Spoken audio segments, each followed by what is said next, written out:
Qian is a worthless loser who makes end meets through low-paying, gruesome jobs. Right after graduating from university, he started working like a dog in several companies. By now, he has met every kind of trashy boss and has experienced the cruel workplace politics that jobless and uneducated people like you will never get to experience. He's on the way to his current workplace and barely catches the train by squeezing himself in. When he reaches the company, only 5 seconds are left till the check-in. He runs at Flash's pace and checks himself in just in time before falling on his face like a doofus. The clock hits noon, and Qian is met with a challenge that he faces every day, which is deciding what food to order for lunch. His financially challenged self gets all hot seeing the discounts, and he orders the cheapest options he can find. After eating lunch, he starts gaming as there is still some time left till the end of lunch break. All his excitement dies as he catches a reflection of his bastard boss on his coffee cup. He switches the tab to his office work instantly, like we switch tabs of PG-18 things when our parents catch us. Show a random meme of a person getting caught watching something on computer. The boss looms over him like a demon for a second and moves away when he sees him working. Qian switches back to the gaming tab instantly.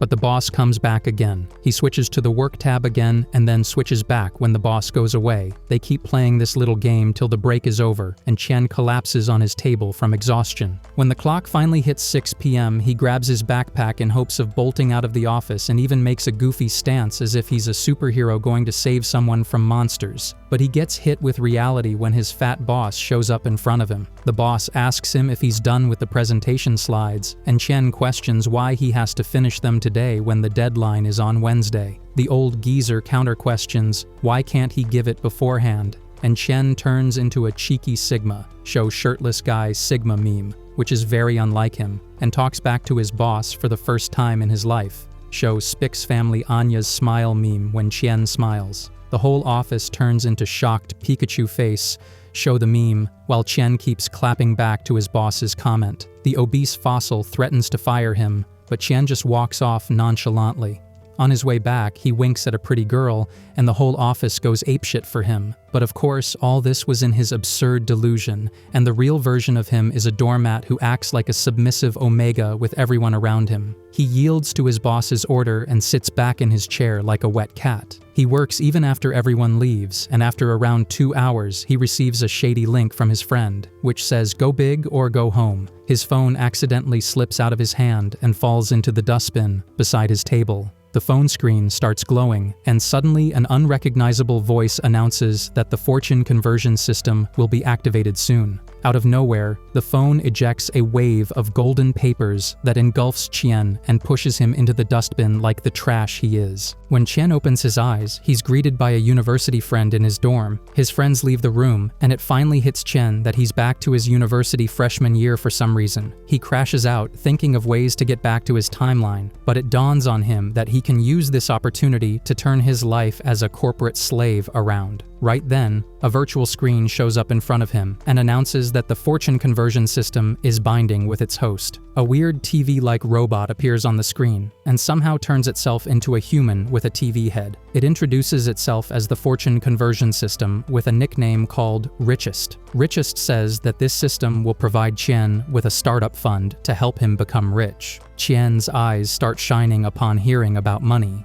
and he starts swimming in Delulu Ocean at the thought of getting rich. Insert a video of a rapper with money. But the bot brings him back to his cruel reality by telling him to read the conversion rules first. It explains that in regular intervals, the system will provide its host a certain amount of funds, and the funds can only be used for the company's standard operations. After a stipulated time, the fund's profit and loss will be converted based on a fixed rate for the host's personal assets, which he can use freely. To motivate the host to work, he cannot pay himself using the company's account. As of now, 50,000 yen is Qian's startup fund. He cheeses hard, thinking he's going to be rich in the near future. Richest gets to generating a random profit-loss conversion rate. Loss rate comes out to be 100.1, and profit rate comes out to be 1.1, which means that generating loss would be far more beneficial for Qian's personal gain. He starts dancing like a buffoon upon the results, because losing money is far easier than gaining money. He thinks about the stuff he can do with the startup fund,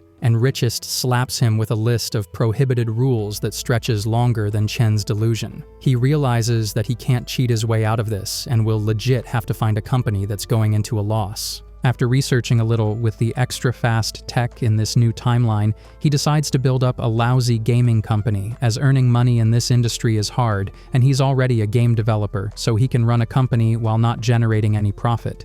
He comes up with the lamest name ever and asks Richest to register it as a company. Richest registers the company quickly and threatens Chen to never let anyone get a hint about the fortune conversion system before disappearing. A countdown appears on screen, which is only 14 days, meaning Chen has 14 days to develop a game. All his excitement from before goes down the drain because, for an airheaded loser like him, developing a game in 2 weeks is near impossible. Right then, his roommate returns to the room, and Chen hesitantly asks him if developing a game in 2 weeks is feasible. The friend replies that it's a piece of cake and introduces him to a new platform called Ezro that lets people develop games without coding and use templates for their ease. Chen leaves the room right away and goes to the library to start working on the game. After a little research, he discerns that this platform is very limited and a good game can't be made on it, but making a crappy game would be a piece of cake. Not to mention the templates are also expensive as hell. He buys a simple driving simulator template worth 20,000 yuan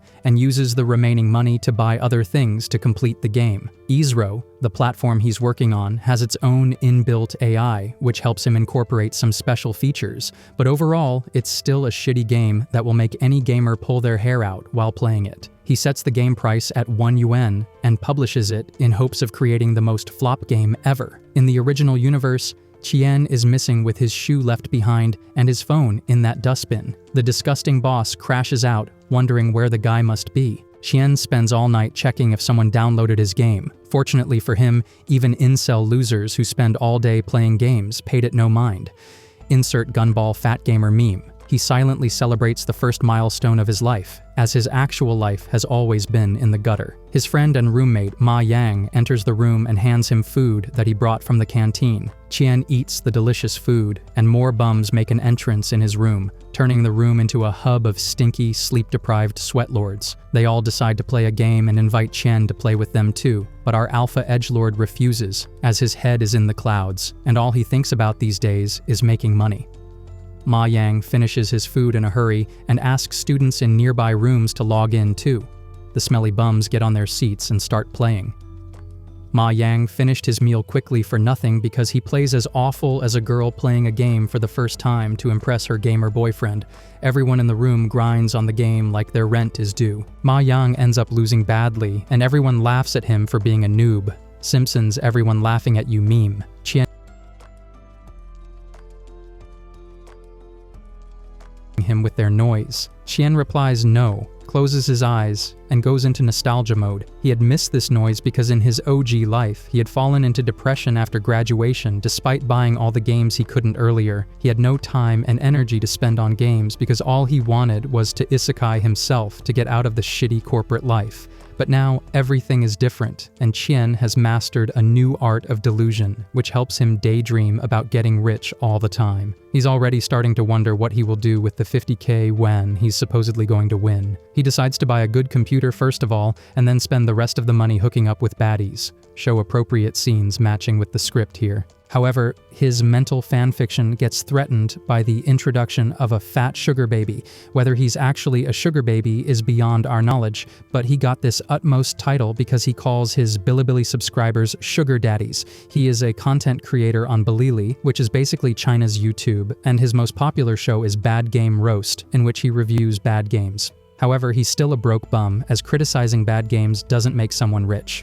While looking for new games to trash, he comes across Qian's dumpster tier game. The introduction looks interesting, so he clicks on the game, which takes him to the gaming screen right away without any menu or start pages. He finds it a little fun at first, but his amusement barely lasts a few minutes as he starts dying for dumb reasons. But his mama didn't raise no quitter, so he spends hours on the game, dying again and again. The game pisses him so bad that he wants to strangle the creator, Itachi strangling Sasuke meme, but it is also weirdly addictive. After some hours of bullshitting, he decides to give up, but the game screen displays a note urging him to continue by baiting him with a reward that he will get at the end of the game. He gets motivated again to play the game, and this time he locks in for real. Man starts experiencing an existential crisis while playing the meaningless game. After devoting 8 hours of his life to that garbage, he finally wins. Right when he thinks he will finally get some sort of reward, the game screen says that he has successfully wasted hours on the useless game that has no meaning. The fat YouTuber thinks about hugging the ground from the 20th floor because no way did he work so hard for some crappy scam. Show Tommen Game of Thrones jumping from his window. After 2.3 days, while Chien is sitting in his class, he summons the richest to look at his current stats. He has an idea that the game has been downloaded a few times,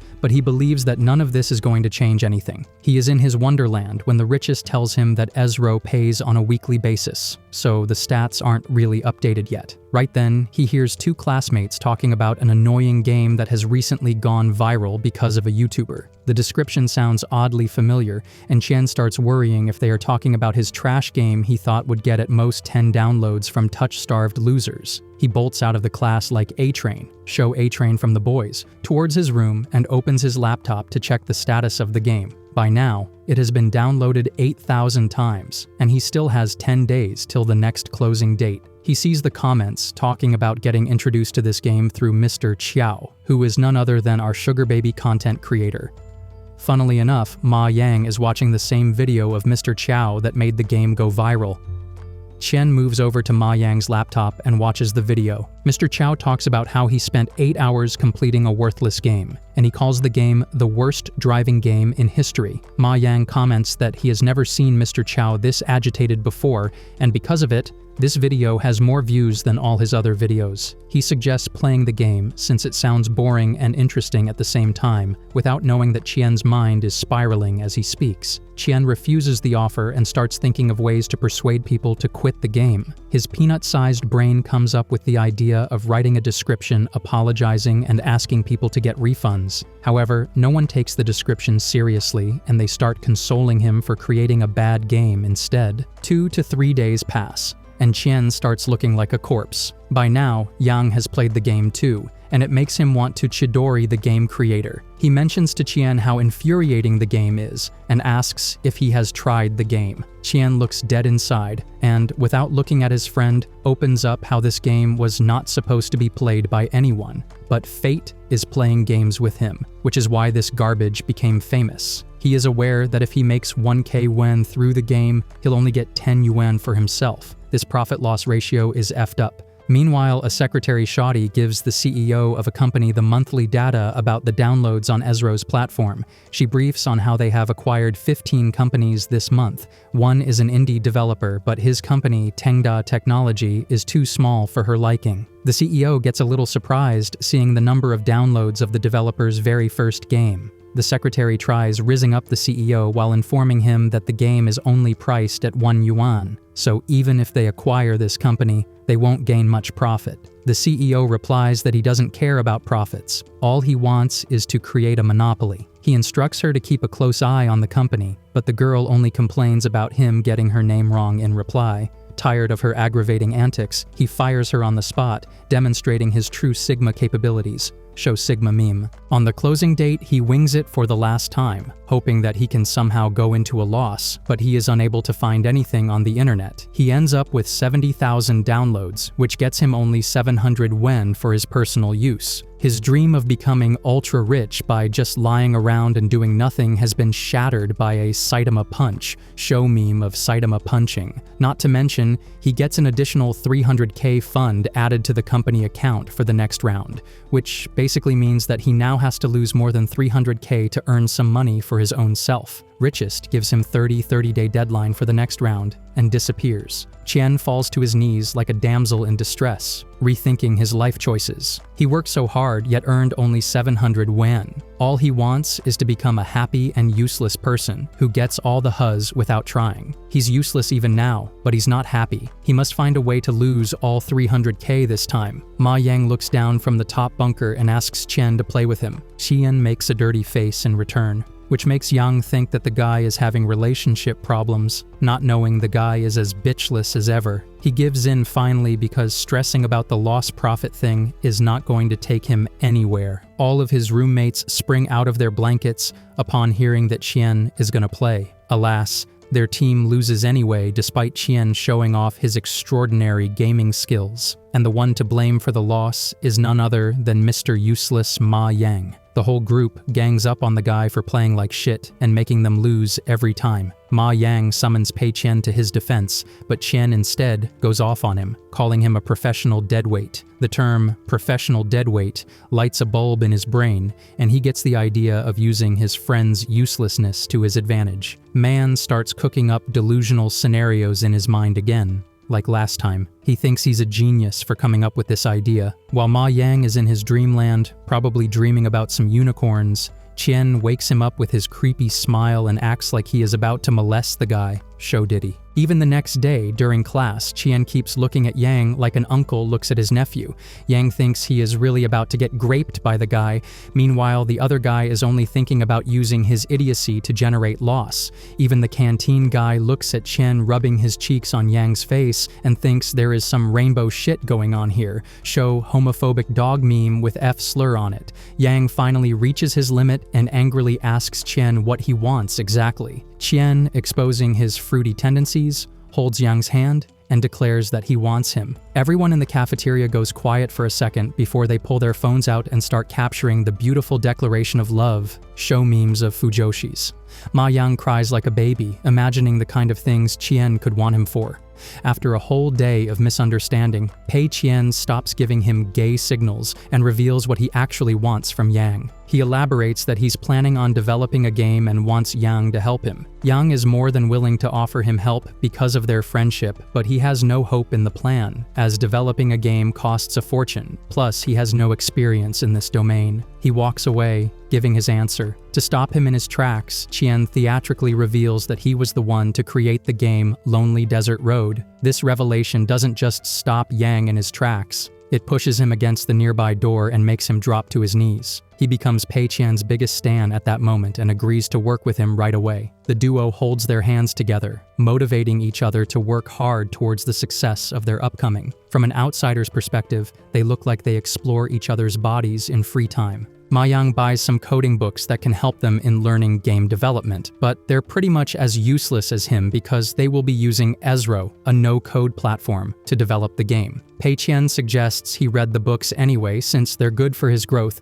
but the guy respawns in Dreamland just after reading one word. Chien just loves how unreliable he is. He wants him to keep being a dead weight for 30 days and lose all money for him. Chien gets to work right after waking up in the morning. He wonders how he can make a game that will result in a loss. Since the players have started associating Lonely Desert Road with Tengda technology, whatever game he makes will be checked out by people. Poor guy can't even brainstorm ideas because his roommate's stinky socks are lying on the balcony to block his mind. He can't make a big game with just 300k yuan, and he can't spend his funds without making a game either, because a penalty would be incurred. The idea of making a mobile game pops up in his mind, since indie game players and mobile game players don't overlap. He searches what kind of mobile games are popular these days, and he gets presented with the idea of card games. Card games originated from China, and over time they have taken a digital form. Now gamers get to play turn-based collectible card games. With smartphones being everywhere, card games have become a popular entertainment option.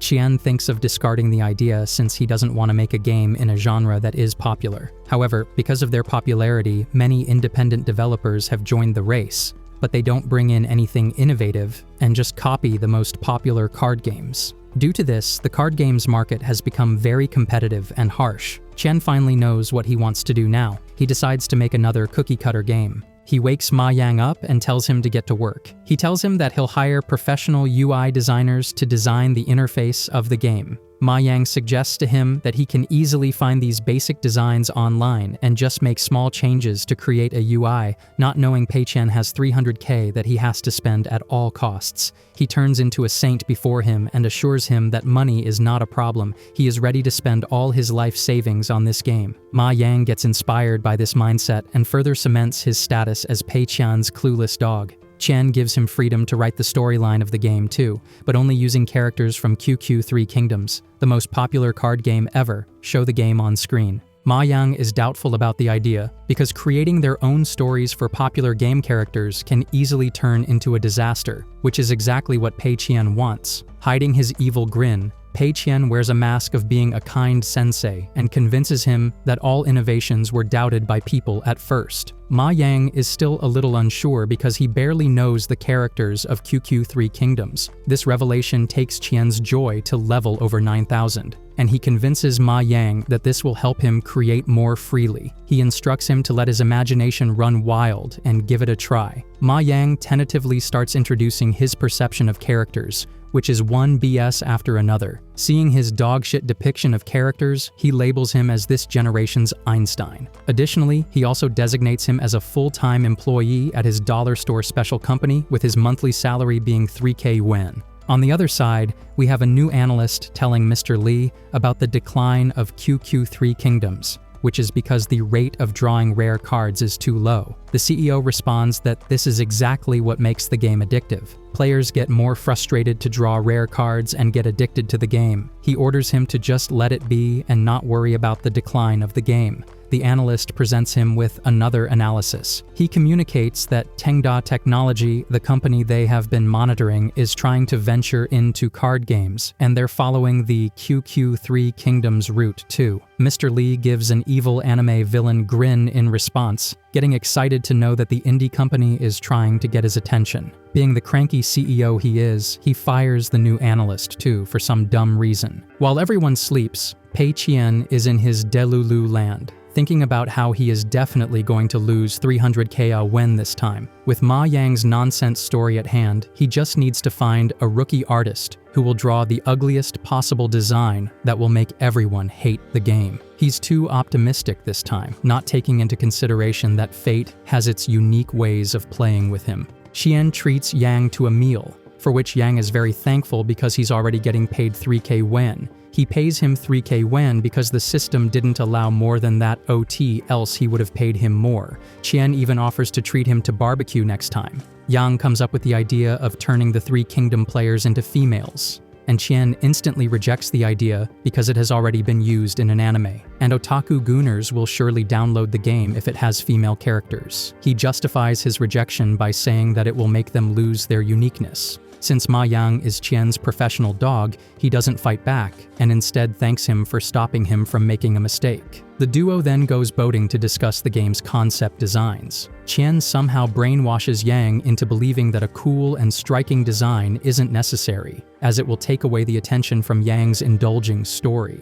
The duo even has some slightly gay encounters that the oarsman envies. Qian also convinces Yang that they can't hire a famous artist because he wants the players to recognize the company for the game's excellence and not the artist. Because of their aggressive chitter-chatter, the boat starts swaying.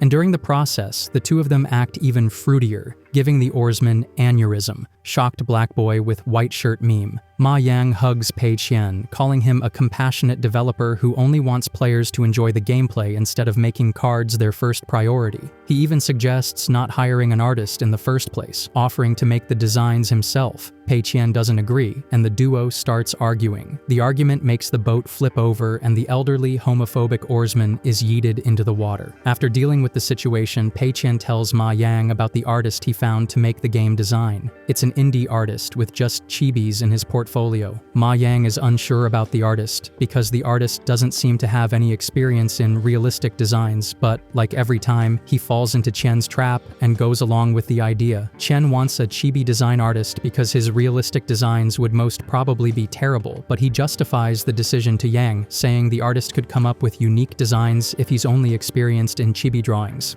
Sometimes, even Qian is shocked at how easily his gaslighting works with Yang. Yang contacts the artist and they set up an interview for the next day. They make a banner for the company and get all suited for the virtual interview. Yang is wearing cutesy yellow boxers under his dress shirt like a true fruit ball, and Qian instructs him to protect his image and act more professionally during the interview.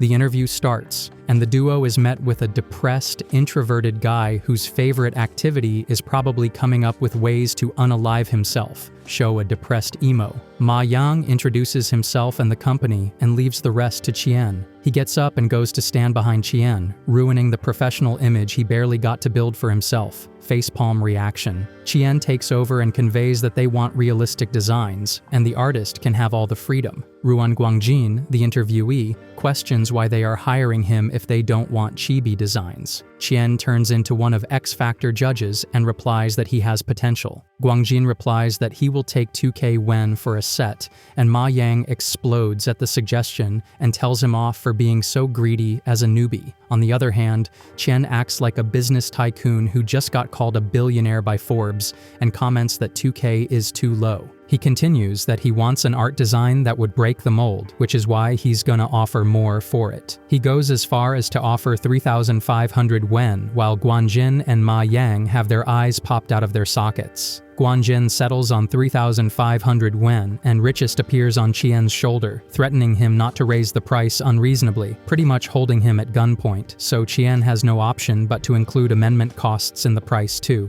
Richest disappears after that, and Qian heaves a sigh. He thinks of himself as a mastermind who tricked Richest because he didn't want any amendments in the first place. He'll make do with whatever bootleg design Guangjin comes up with. While wrapping up the interview, Guangjin asks for a reference so he can know what the company is expecting from him, but Qian tells him to draw freely. He even flatters him by saying he believes in his taste and professionalism, which makes the introverted loser cry. He never imagined that one day he would be offered such a high price for his work. This finally motivates him to wrap up this depressed guy gimmick and get to work. On the other side, Qian orders Yang to oversee the art designs since he's going to be busy working on gameplay. Yang, as clueless as ever to his exploitation, accepts the order cheerfully, assuring Qian that he's going to do his best. Meanwhile, Qian is congratulating himself for cooking up this plan of having unreliable Yang oversee talentless Guangjin. However, he can't just rely on the art style for the game to flop. He thinks of raising the price so jobless bums with nothing better to do can't buy his game in the first place. Two versions of himself appear in his mind to give him advice that are walking snacks, unlike the actual him, who looks like a cheap grifter. To give the card game lovers some psychological terror so they can't play this game, he comes up with the idea of providing them unlimited pulls with a lifelong membership plan, which will make the game uninteresting for them, as the very reason for card games' enjoyment is their gambling tendencies. He pats himself on the back for being a supposed genius. His next step is actually designing the game. He comes across a failed project that copied the fundamentals of QQ3 Kingdoms. He immediately buys the template and utilizes it. It has the most choppy visuals and effects ever, but that's exactly what Qian is looking for. On the other hand, Guangjin is sitting with his artist friends who are supposed to help him with the art design, reading the requirements of the contract and the descriptions of the characters. They can't believe the kind of characters Tengda Technology has come up with. Guangjin's friends even think that this might be a scam because no way the client is willing to pay so much. Guangjin conveys that the payment has already been deposited into his account, which is even more of a surprise. The requirements may be tough, but he doesn't want to be stuck on drawing chibis forever, so he's gonna pull through this at all costs. His friends are surprised to see their gloomy, depressed friend so motivated to grow, so they summon some balls, too, deciding to take on this task seriously. Guangjin decides to go with his personally invented art style, in wash and oil painting, which his friends think is too depressing to look at, but Guangjin is confident in it since the main requirement of the design is to create something epic, which perfectly ties with this art style. The man who used to look like the ambassador of dark and gloomy thoughts suddenly has light in his eyes. He and his friends work tirelessly for days and submit the design a day before the deadline. When Ma Yang receives the submission, he asks Chen to review it, but he's in his sweet sleep, so he doesn't bother waking up to check. For the name, he tells Ma Yang to name it Phantom General. Mr. Unreliable finishes up the game and fixes all the bugs before the day of the launch. When it's time to launch the game, Chen suggests writing a bland description saying it's an ordinary card game. Ma Yang, being the everlasting idiot, thinks he is using a reverse marketing strategy, as if Chen would spend a single penny on marketing the game. Chen's cockiness bites the dust as soon as he sees the art designs, which look like Leonardo da Vinci's creations. He had hired Guangjin because he thought he was a depressed and talentless fad with no will to draw well, but he totally bested him. He has turned into Hulk in his mind and wants to vanquish everything before him, show Hulk destroying things. But Ma Yang assumes this anger is because he feels like he underpaid Guangjin, when in reality he wants his money back, along with Guangjin's life. He sends Yang away, saying he wants to be alone, making Yang think the guy is going through a psychosis. Qian gets teary-eyed like a wet cat after days of feeling like the main character, show cat crying meme. However, as the president of Delulu Land, he manages to convince himself again that the game is gonna flop. He reckons that the fans of QQ3 Kingdoms prefer cute art designs, and the market is volatile, so this still has chances of flopping. He even cooks up a dumb scenario of Guangjin crying over no one liking his designs while he laughs at the guy's despair. He's a firm believer of Delulu is the only Solulu, and this time, he's gonna hold on to this hope. Fortunately for him, it somehow works out because by the next day, the game has more than 100 bad reviews. Everyone who downloaded it hated it, commenting how the gameplay is boring and the art design doesn't match the vibe of the game. Depression leaves Qian's body as soon as he hears about the negative reviews, and his head transports to Cloud 9. Ma Yang thinks the guy has gone mental to be talking about it so excitedly, and mentions that it's obvious someone hired trolls to shit-talk the game. He doesn't believe the reviews are real. He even turns on his keyboard warrior mode and writes up a reply to a negative review. But Qian stops him from doing so, as there are too many reviews, and he can't just reply to all of them. He tells Yang to take the matter lightly and have hope in the game. Yang's dumbass brain makes an excuse for Qian's behavior as always. He thinks that Qian is a tough Sigma guy who can't be broken by anything. Show a random Andrew Tate vid. He truly believes that Chen is destined for great things, being as oblivious as ever to his devilish plans. Guangjin asks Yang if Mr. Pei has any issues with the design, and Yang answers that there is nothing else to do. Guangjin and his friends think they truly hit a jackpot by having Qian as their client because he paid them a good fortune and didn't even ask for amendments. Guangjin's friends butter him by saying that it is his talent that made it possible. However, Guangjin is confused about the direction Qian is taking the game in, because the description is bland, and he hasn't seen any ads for the game either. His friends convince him that it must be because the game is in the testing phase, as all companies invest in ad marketing. The Three Stooges come to conclusion that Tengda Technology is fearless and doesn't play by the rules. Basically, it's a company of alphas who want to cement their own name in the industry, show Grey Wolf meme. Guangjin plays the game to check and infers that the gameplay is very basic. Even the UI and functions are very bland. However, if there's one thing he absolutely loves about the game is the card designs that he made himself. His standards are so low that he gets happy just by seeing sparkling effects around his designs. Instead of getting disappointed by the trashy game, he celebrates that his designs don't get overshadowed by other factors. However, one thing that confuses him is why the game hands out rare cards like candies. There's only one cheap membership plan in the cash shop, and that membership gives the users extraordinary chances of pulling rare cards. He tries to convince himself that the game might just be in the testing phase, but his patience gives out, and he calls Ma Yang for inspection. He shares his concerns with Yang, and the guy replies that this is the official launch, and there won't be any new items getting added to the shop. Guangjin's jaw drops to the floor at the reveal, because if they keep doing this, they won't be able to make any profits. Ma Yang shares that he doesn't understand it either, as it is Chen's idea. Chen has justified it by saying that players already spend 1 yuan to purchase the game, so there shouldn't be many microtransactions. Guangjin gets inspired by Chen at that moment, like he's the second coming of Mother Teresa. Ma Yang continues that Chen didn't even want to add the membership plan at first, but he figured that some players might want it, so he added it eventually. He reckons that Chen wants broke players to enjoy the fun of getting rare cards without spending a fortune on gambling. Guangjin can't believe that there is such a kind developer in this world. Ma Yang endorses this statement and adds that Chen spent all his money on the game and didn't have anything left to spend on marketing, so he went down to punch a tree a day ago. Then the two biggest meat writers of Chen start crying like babies while admiring their daddy Pei, show the dick eating is crazy meme. Guangjin tells the made-up story to his friends. shocking them both. It's hard for them to believe that Tengda is a broke company with no money to spend on ads. Guangjin can't help but meat-ride him even more upon knowing that, despite being short on money, Chen never mistreated anyone. But he knows very well that the company can't generate any profit with a game like this, which is why he takes it upon himself to fix this issue. On the other side, the one who everyone thinks is a poor Meow Meow is celebrating the failure of the game. However, like every time, his dreams and hopes come crashing down when Ma Yang comes running towards him and latches onto him, happily announcing that the game has exceeded 10,000 downloads in just one night. Chen is clueless as to why the game is getting downloads when they haven't pushed any ads.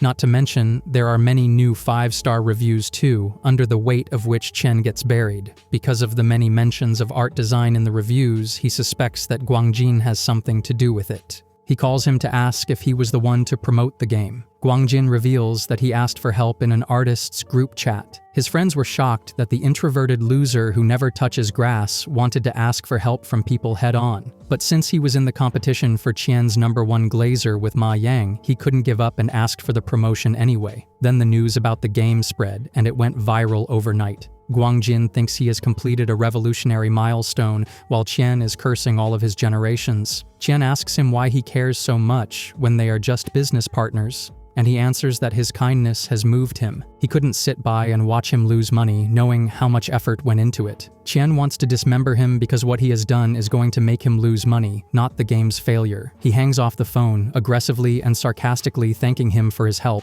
Guangjin's life is all sunshine and rainbows now, and he wholeheartedly believes that Pei Qian is the greatest man alive. Ma Yang is also admiring him from his place, finally comprehending why Qian was so calm at first. But he can't help but wonder who hired trolls in the start. It turns out to be none other than Mr. Li. He has a new secretary now who's sitting in front of him like a chicken. He was the one who hired trolls for negative reviews, but it didn't work out in the end. Mr. Li believes that Tengda Technology wanted to beat his company, which is why they made a game similar to QQ 3 Kingdoms. He orders his new secretary to speed up the process of acquiring Tengda Technology in retaliation. Meanwhile, somewhere, we see a pink-haired baddie playing Phantom General and getting surprised upon pulling rare cards.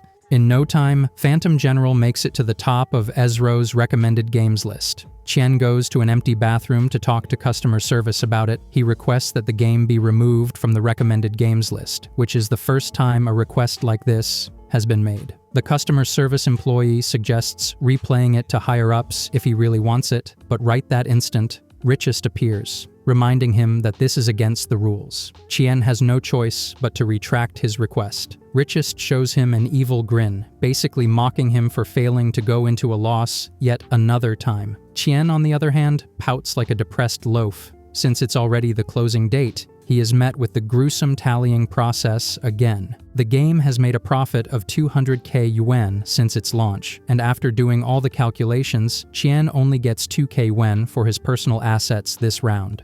He congratulates Richest because the fortune conversion system keeps robbing him of his money. The next round starts right then, giving him 90 days with a 500k yuan starting fund. Qian realizes very well that it's pretty much impossible to go into a loss, since 2 of his games are already earning money. On top of that, his starting fund keeps getting increased, which makes every round harder than the previous one. He tries to ask Richest not to increase his startup fund anymore, but of course the freaky robot doesn't listen to him. He hangs his head low and gets out of there, contemplating whether he should sleep on a train track or not. Meanwhile, the mysterious Mr. Li is surprisingly in good spirits and orders his secretary to acquire Tengda at all costs. Since money is already a burden for him, he has no problem spending it. Qian is watching a boring soccer game while brainstorming ideas that can take him out of this hellhole. He thinks of changing his strategy like every time, but Ma Yang calls him suddenly. He informs him that a company named Fuhui Capital wants to acquire Tengda Technology. Qian's pupils turn into dollar signs, but with the dollar signs come fortune conversion systems warning signs. Qian pouts, like how K-pop idols do aegyo for fans, show Jungkook pouting, and tells Yang to reject the offer. Yang replies that the company is ready to negotiate the price, and they are offering 50 million yuan.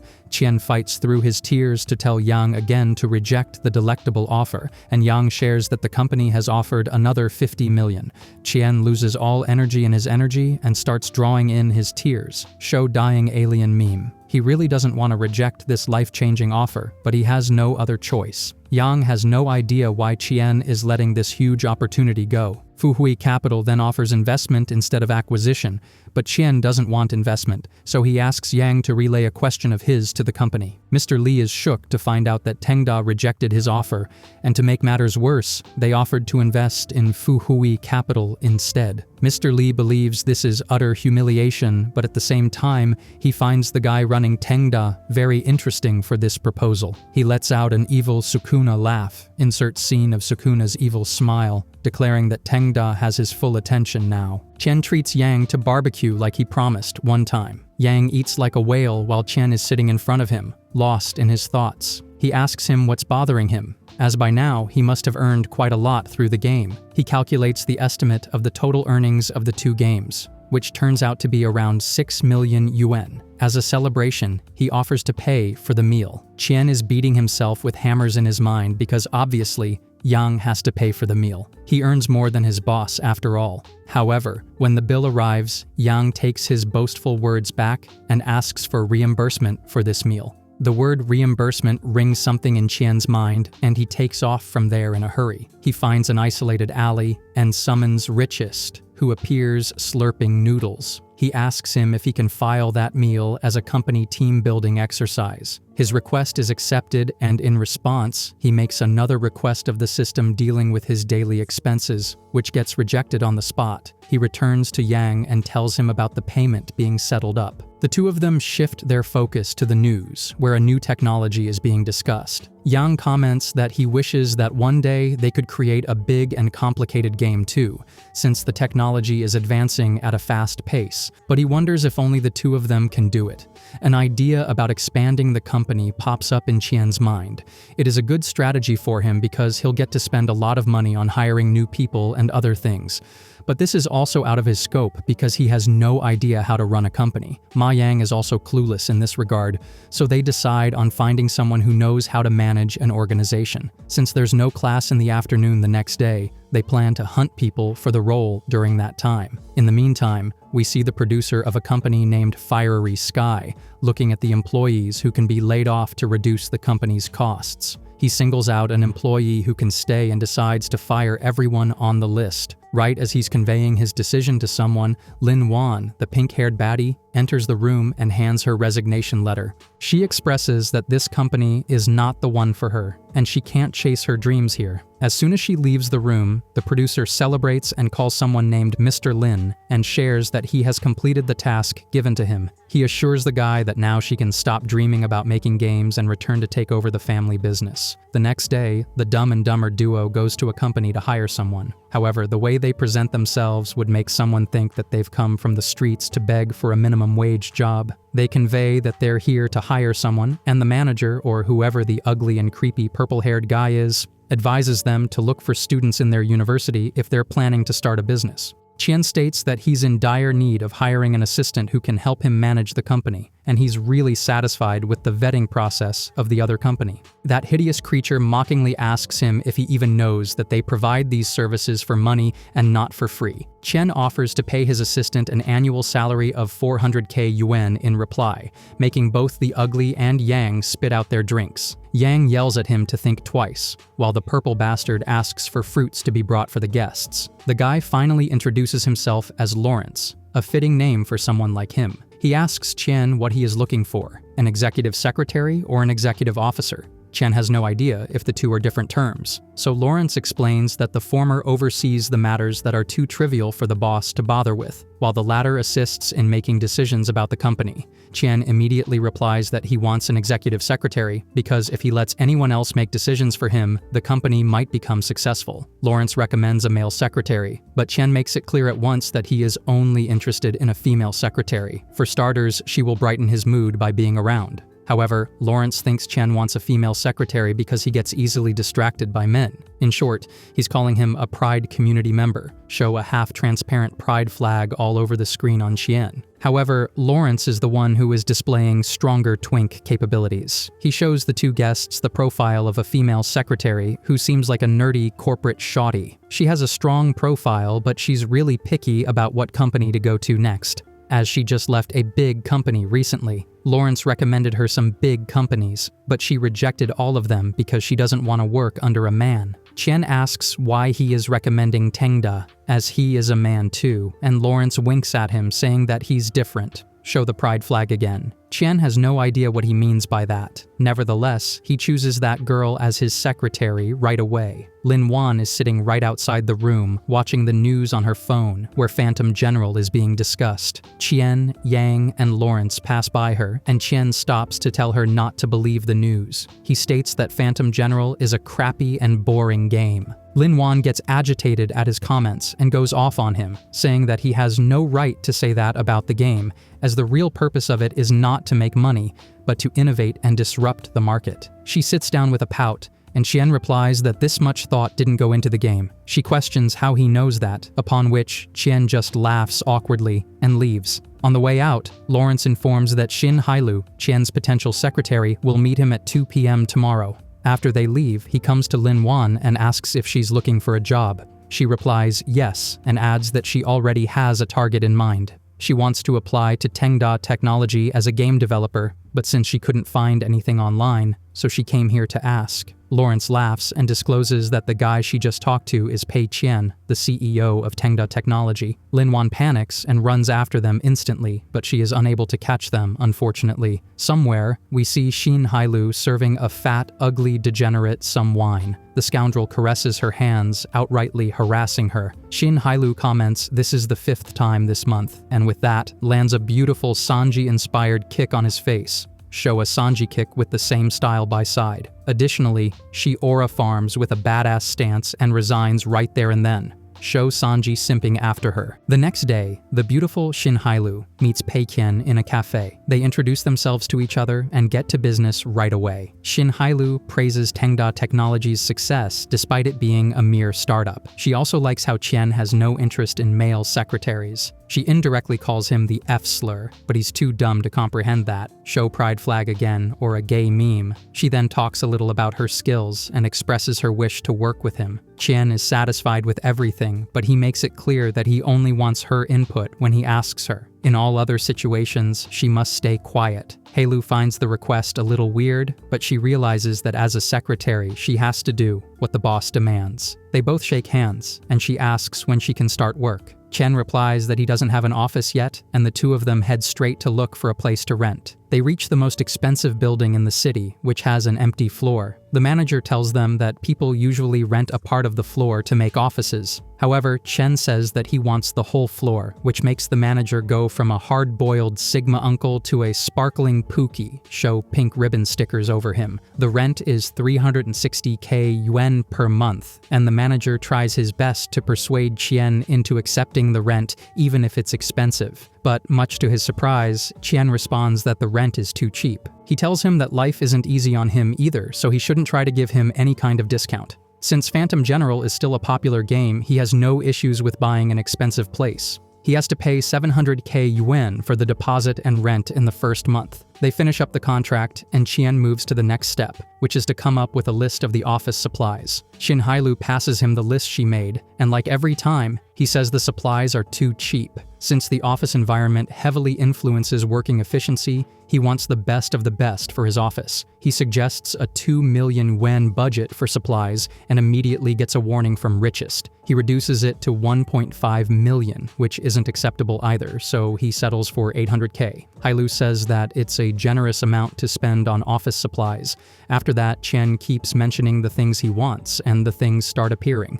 In no time, he has a top-tier workplace with advanced computers, an aesthetic cafeteria, state-of-the-art meeting room, and a cozy guest room. Hailu comments that he hasn't thought of a place for himself yet, and Qian gives her all the freedom to furnish it. Hailu decides on a 2-bedroom unit for him. This way, he won't have to return to the dorm when he's working overtime or abroad. Hailu also drafts a recruitment policy that is far too strict for Qian's standards. This kind of strict policy will only attract the elites, and he can't risk having them on his team and ruining his plan. He asks her to omit some of these points, and she argues that if she makes the policy too lenient, they won't be able to hire good developers. She's right in that sense. because if they hire laymen who are unable to make games, then it will be a violation of the rules. He tells her to leave the recruitment process to him, along with finalizing their salaries, etc. She abides by obediently and asks whether he will change his look or not. Usually, game developers don't need to dress well, but a suit is necessary for attending business-related meetings. She turns him into the ultimate Rizzler in no time with a black fitted suit. He gives off the feel of a K-drama CEO who falls in love with his poor and clumsy employee. Show a scene of drama business proposal. By now, he has already spent so much money, and the expenses are only gonna get worse from now on. All he has to do now is find new employees. If he wants to lose more money, just having Ma Yang isn't enough. There needs to be another deadweight with rocks instead of a brain. He thinks of a guy from the gaming cafe with whom Ma Yang plays with sometimes. He makes a dramatic entrance to the cafe, shocking the receptionist and the customer who was standing there. He has the spotlight on him, and he walks with such poise that no one will be able to guess that the man only has around 1K yuan to his name. He asks if Bao Shu is inside, and the girl says yes in response. Not only does the girl get rizzed by him, but the guy feels his insides tingling at the sight of the handsome man too. Contrary to Pei Qian, Bao Shu is a stinky, touch-starved gamer who plays games all day. Everyone in the university knows him because he got expelled due to his low grades in many subjects. Later, he worked as a level booster. The guy basically lives in the internet cafe now. Qian thinks it's reasonable to recruit a professional gamer. Another positive point about him is that he's good at playing games but knows nothing about designing games, which means Qian can leave it to him to destroy games. Qian reaches him and tells him about the job offer right away. Bao Shu looks at him and figures he's just a pretentious person playing CEO in a new suit. He tells him to buzz off, but Qian places some cash before him, calling it his advance salary. Bao Shu inquires why he's wanted, as he has never developed games. Qian gets up and puts on his perfect manipulative mask. He pumps him up by saying that no one knows about games more than him, and asks him whether he wants to create the perfect game or not. He tells him to contact him if he has made up his mind, and walks away. Before Qian can leave the room, Bao Shu declares that he has made up his mind and he's willing to work for him. In response, Qian just tells his stinky ass to get a bath and new clothes with the money on his desk. When Qian leaves, Bao Shu bursts into tears of happiness as he has waited for this opportunity for so long. Qian is high on happiness because of the progress he has made. He sleeps with a grin on his face and wakes up later than usual the next day. When he reaches the company, a nervous, nerdy guy is waiting for the elevator. Qian pretends to be here for an interview and has a little chat with the guy. The guy rushed during his lunch break at work to have an interview at Tengda because he hates his current company. The elevator opens and the guy's senior developer steps out. He tells the pink-haired guy that Tengda has tough requirements and that he won't be able to make it. The junior developer lies that he's only here as a visitor, and the senior developer leaves. He and Chen get into the elevator, and he expresses his surprise at his lead designer applying here in secret. If someone with that kind of resume couldn't make it, then he has no chance at all. When the two of them enter the office, everyone greets Pei Qian, and it hits the guy that he was with the CEO in the elevator. During the interview, the pink guy is embarrassed because he's a newbie and doesn't have many skills, but Qian hires him instantly for those very reasons. As for the salary, he offers him way more than he asks. The new employee pledges to dedicate his life to Tengda in response. Back in his office, Chen is relaxing when Lin Wan comes barging in for an interview. He recognizes her instantly, and the girl apologizes to him for acting like a bitch back then. Before he can formally introduce himself, Lin Wan asks him if he thinks a game's main purpose is to earn money. Chen replies he doesn't think so, obviously, because his actual goal is to lose money. Thankfully, he doesn't say the last part out loud. Lin Wan smiles brightly and says that she also believes that the main purpose of games is to give joy to the gamers.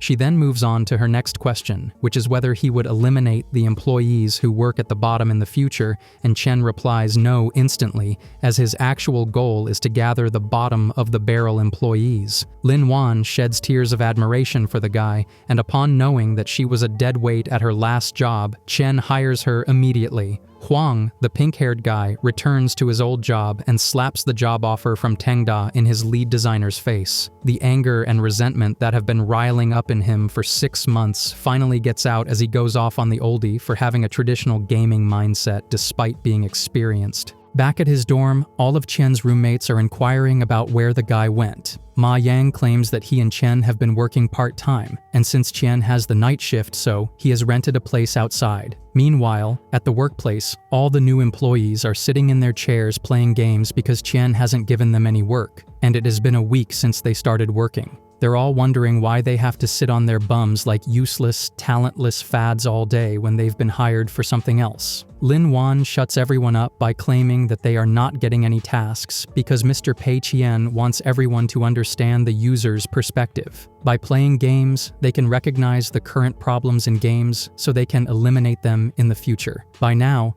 Lin Wan has beaten everyone in the biggest Pei Qian's meat writer competition, show writer on Eggplant Meme. She also adds that Pei Qian wants everyone to preserve their energy so they can work efficiently when the time comes. However, one thing the employees don't understand is why he doesn't show up to work. None of them has seen him in the office since joining. They wonder if he's busy somewhere or slacking off in his room. The slacking off possibility obviously turns out to be true because as his employees sit in front of their screens, wondering what the purpose of their job is, the boss sits on his couch eating watermelon like a child. He excuses his laziness by saying that he's just brainstorming. He wants to come up with a game plan that will definitely flop this time.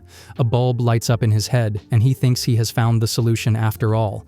When it's time to get off, Pei Qian suddenly decides to show up and bless his employees. He makes an announcement that the reason he was absent last week was that he was thinking of Tengda's future. Since their last game was a super hit, he wants to try something different this time. This time, he wants to make a first-person shooter game. All employees are a little hesitant about the idea because FPS games barely succeed. Qian turns into Nelson Mandela right then and delivers a speech like he has a nation to build. Show Nelson Mandela giving a speech. His manipulative words do a number on the employees because they all get fired up to make this next project work. Qian specifically makes sure to point out Bao Shu and Huang Sibo and fake praises them because he's planning to get some work done by them. After brainwashing the whole team, he takes Bao Shu and Huang Sibo to the meeting room and explains what he wants in the next project. He instructs them to make a draft of an FPS game with simple controls and a lengthy story. Both employees look like they might piss their pants, but Huang Sibo still shows some courage and raises questions. He argues that this game might get criticized by the masses because it's not following the regular rules for FPS games. Instead of addressing the issues,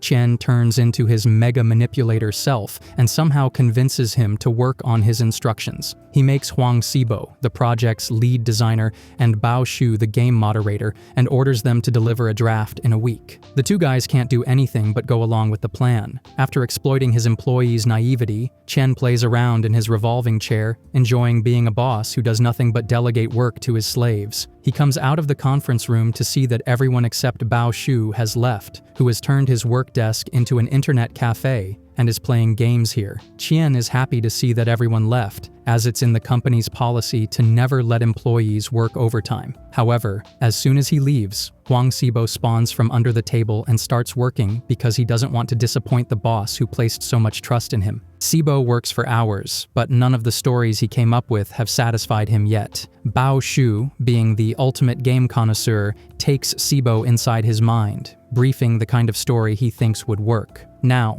they are two soldiers on a faraway oil platform fighting mummies. He has chosen an oil platform because it has less space to maneuver but a complicated structure, which will increase the game's replayability. Instead of simplifying the controls, he modified the modes so that shooting can become easier for players. For the story mode, he comes up with the perfect traditional side character who'll make the game more immersive. It's a little deaf girl who gives instructions with her expressions. The players would have to analyze the girl's behavior and intentions. Using this as a foundation, some puzzles would be added, and her behavior would contain hints for solving the puzzles. In their weird imagination, the girl hands Sibo a rifle to shoot a zombie, and then they escape the oil platform together. Bao Shu comments that when a bond is created through interaction, players get invested. When they are brought back to reality, Sibo can't stop simping for Bao Shu's intelligence seer show meme of Mineta. Bao Shu praises him in reply too,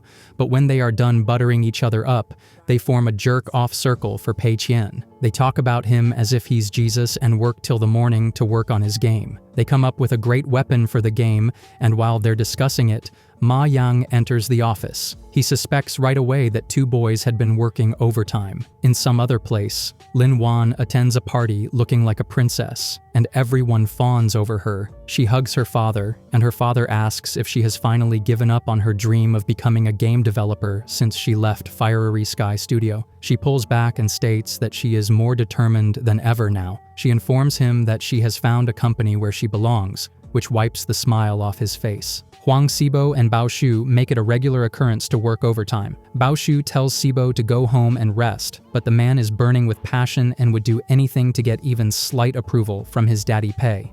He asks Bao Shu to review his proposal and give him suggestions if he has any. Bao Shu starts uttering gibberish that goes over dumbass Sibo's head. Confused meme. While they're having their little work session, Ma Yang is seen spying on them. The next day, while Yang and Qian are planning their boring teacher's murder in their heads, Qian gets a text from Sibo, informing him that the game design's framework is complete and pending his approval. The message pisses him off, as he wants his team to slack off and keep dilly-dallying.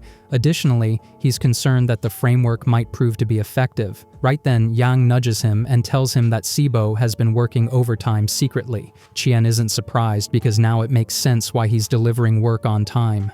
The two decide to sneak out of class, and while they're making their way out secretively, Yang mentions that Sibo is actually doing overtime to play games.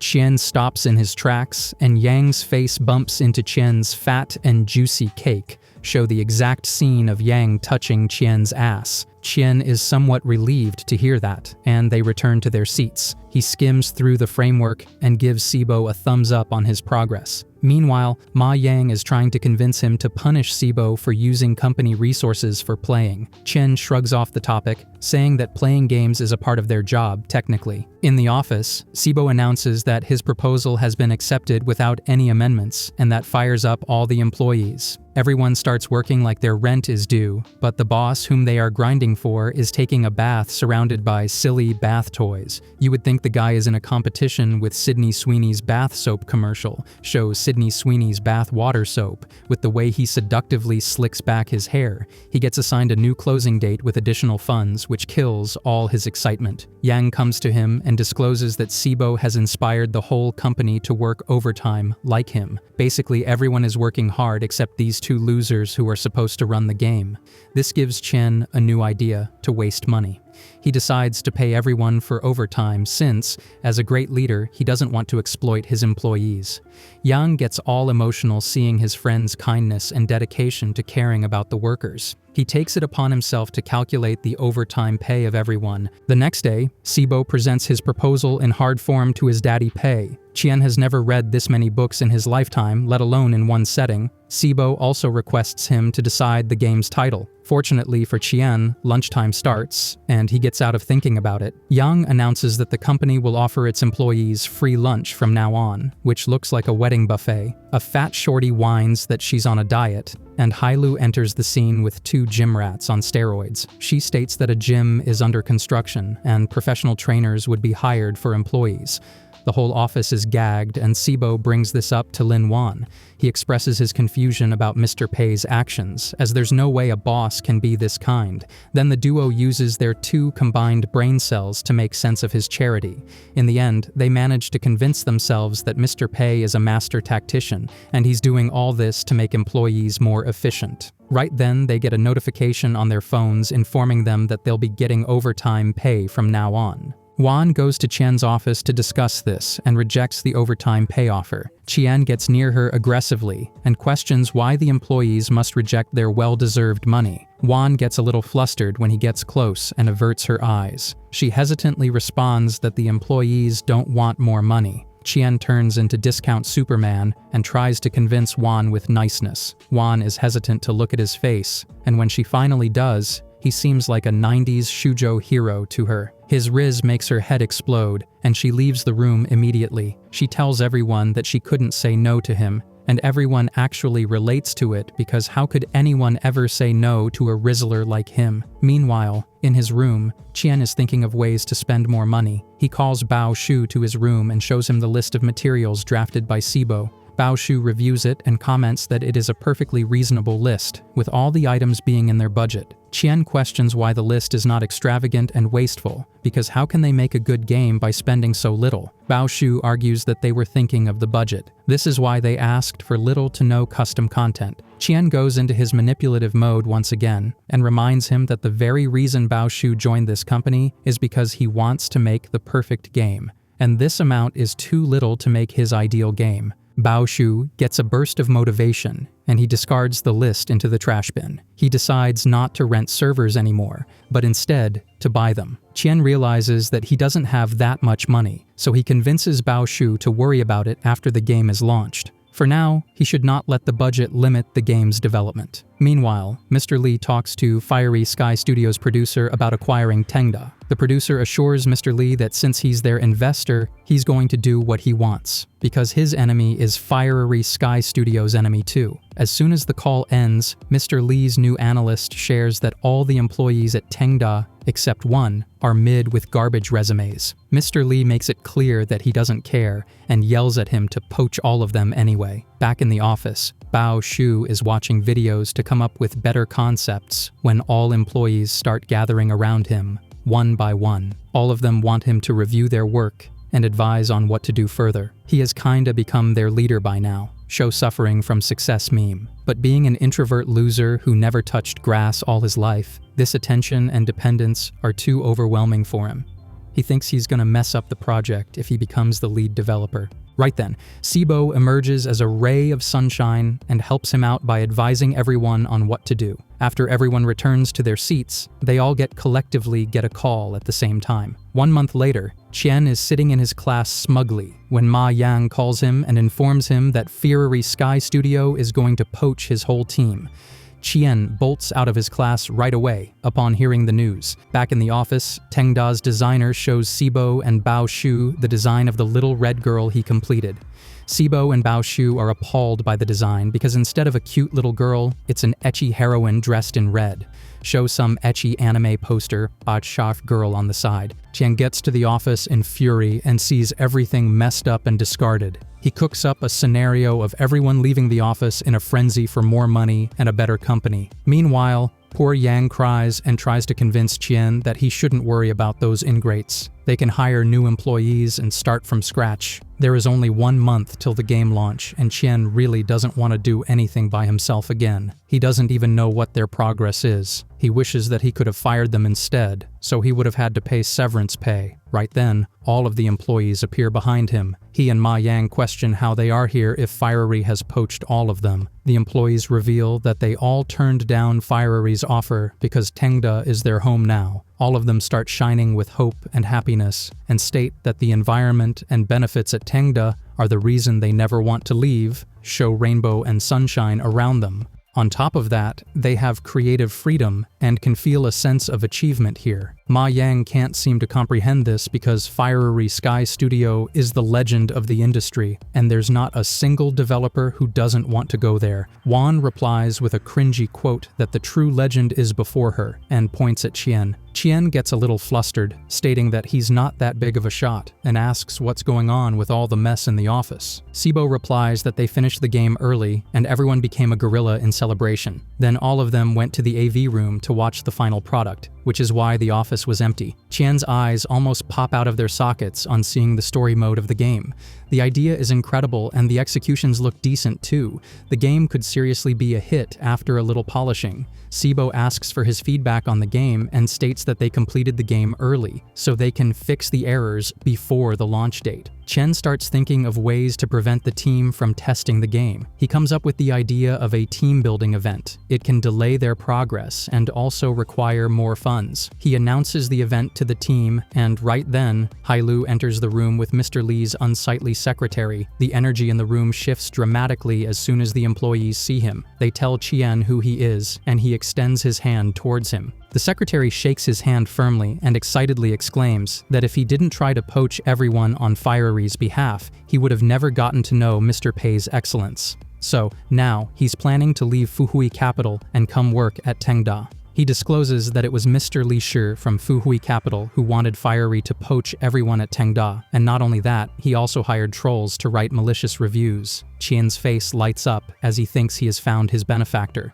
But his employees look at the man like they're gonna rip out his kidneys, show Kurt Angel stare meme. So, he has no choice but to reject him and send him off. During gym time, all the workers discuss where they are going to go for the team-building activity. Bao Shu expresses that he doesn't want to go anywhere. He just wants to complete the project oil rig as soon as possible. Wan says something that knocks a poor guy off his treadmill. She shares that she wants to go to Fiery Sky Studio for the team-building activity. She wants the people of that company to meet Mr. Pei and see what a real game developer looks like. Qian overhears the idea and gives it his approval right away by placing a hand on Wan's shoulder. Wan's world gets colored in pink at his touch. Show the scene with pink colors. Qian has a similar reason to approve of the idea, which is to show them what a real gaming company looks like, so it can lower their morale, but he acts like Princess Diana in front of his employees, and says that he always wanted to go there because they are Wan's previous employer. This yeets Wan into the ultimate Delulu land, and she starts thinking Qian wants to go there to learn more about her. On the day of the trip, everyone goes to have lunch first. Qian announces that their next stop is Fiery Sky Studio. However, it is not a compulsory trip. Everyone is free to use their time as they want. Wan is deep into her thoughts, probably thinking of things she wants to do with Qian right now. Show PG-18 sign. The budget of the trip is reduced from 450k yuan to 150k yuan because Wan communicated the amount wrongly to Hailu, but it's fine because Qian suspects the system would have let him spend this much money on a stupid trip anyway. Moving on. He reminds Ma Yang to ask questions when they go to Fiery, especially about their past mistakes, so he can repeat them. He corrects himself in front of Yang right away, but the airhead doesn't understand anything. When they reach Fiery, the producer is a little hesitant to let them in. He has no idea what Tengda's motive is behind the visit. His secretary thinks it's because they are here to take revenge as they tried to poach all of Tengda's employees, but taking revenge this way isn't something a company can do. Regardless, Qian and the rest of the employees are welcomed to the company's mansion. Everyone is in awe of the company's environment. There is a huge garden with different kinds of gaming setups in the office. Qian thinks it must take at least 10 million yuan to build this kind of place.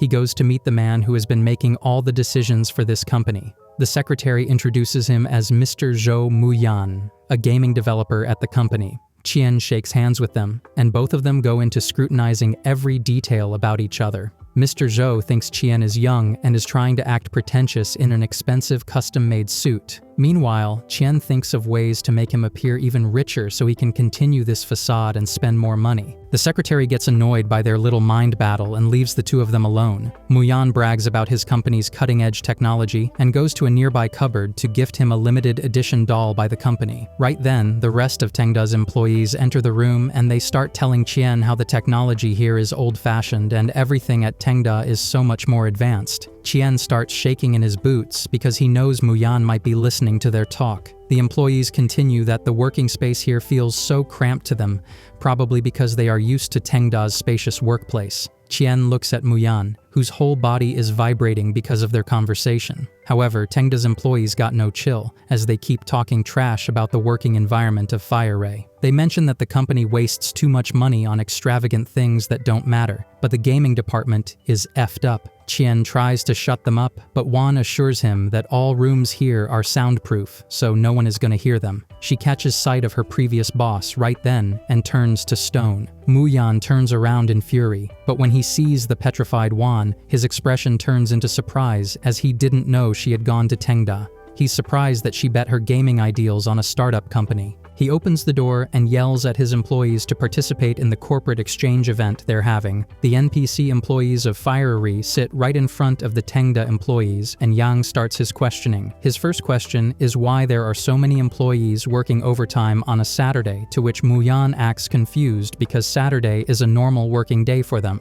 Tengda employees get shocked to hear that, but they assume the fiery employees must get a lot of overtime pay if they work like that. The filler characters act like they have never heard the term overtime pay, show fiery employees when mentioning filler characters. Muyan grits his teeth and angrily replies that there's no concept of overtime pay in the gaming world.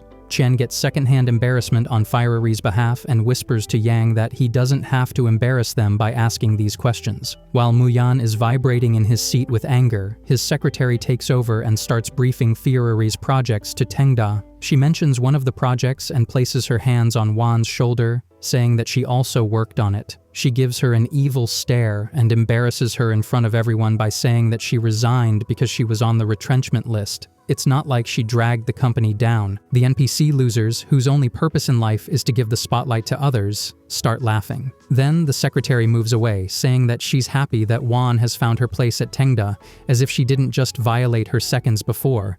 Qian might be a shitty boss, but he knows how to handle scenarios like this. He tells everyone that Wan is a director at his company and instructs her to explain the creative direction of Tengda to fiery employees. Wan plays along and hesitantly starts her speech. She glazes Pei Qian and his abilities like sugary donuts. Pei Qian himself thinks it's all bull, but Wan praising him like he's Jesus puts pressure on Muyan to deliver a better speech. He takes the floor next and starts talking about the new game they are developing. Meanwhile, Mr. Li, sitting in the dark, as always, curses his secretary for leaving willingly because this is the first time it has ever happened. He wants to teach him his place, but he doesn't even know the man's name. The secretary tries to stop Muyan from talking about the new game, Bullet Mark, since it's confidential, but Muyan is high on crack and only cares about having bragging rights, so he doesn't listen to her. Besides, the game is going to be launched in half a month anyway. Muyan starts going into the details about Bullet Mark, and Sibo panics after every detail. It's obvious that a lot of effort has gone into Bullet Mark, and it is definitely going to get popular. While Sibo is consumed by desperation, Qian sits in his seat, smiling proudly like he's watching his firstborn nail a presentation.